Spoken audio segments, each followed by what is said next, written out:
Hi, I'm Scott Leadingham. Thanks for joining us here in the unique Northwest. If you're a reader of the Spokesman Review, you might recognize the name of our guest. Well, he's no longer with the Spokesman Review. He is now one of us, you might say. Nick Deshais is the new Inland Northwest Correspondent for the Northwest News Network and Northwest Public Broadcasting. You once rode across the state of Washington a few years ago on Highway 20, the famed North Cascades Highway, the beautiful northern route across the state. Just wonder if you can give us some of the highlights about what you saw, what you learned, kind of what you took away as just sort of these ideas of what the state is like and the region is like, having experienced it from a bike instead of from a car. You ended in Sandpoint, Idaho, right? Yeah, I started in Anacortes, made it to Sandpoint.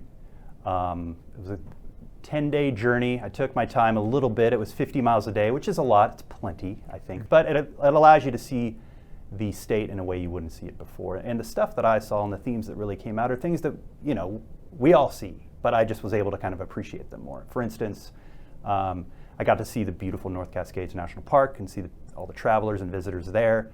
The next day I rode up Loup Loup Pass, and it was already torched by then, and they had a funny little sign on the side of the road with a picture of a bicycle going up a hill that was on fire, and they had a bunch of free water there. It was a hot day. A couple days later, I was at Sherman Pass, which had been burned 20, 30 years before, so you got to see the growth there and how long it takes after a natural fire like that. So that's stuff we're continually seeing in the state. Unfortunately, year by year, more and more smoke and more fires. I got to think about water. There was a day when I was headed down into, I think it was Colville. There was just there was a lake, there was a river, there was a lack of drinking water for me, and so that was a day where I got to think about the arid center of the state. We are the Evergreen State, but in the middle of the state, there's not a lot of green. It's an arid place. If nobody has ever done bicycle travel, it's really the way to go.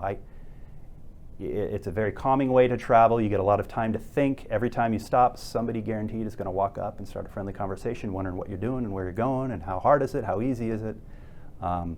So I highly recommend traveling anywhere by bicycle, but especially a long trip like that. So you can see all of Nick's reporting on these and other topics at nwpb.org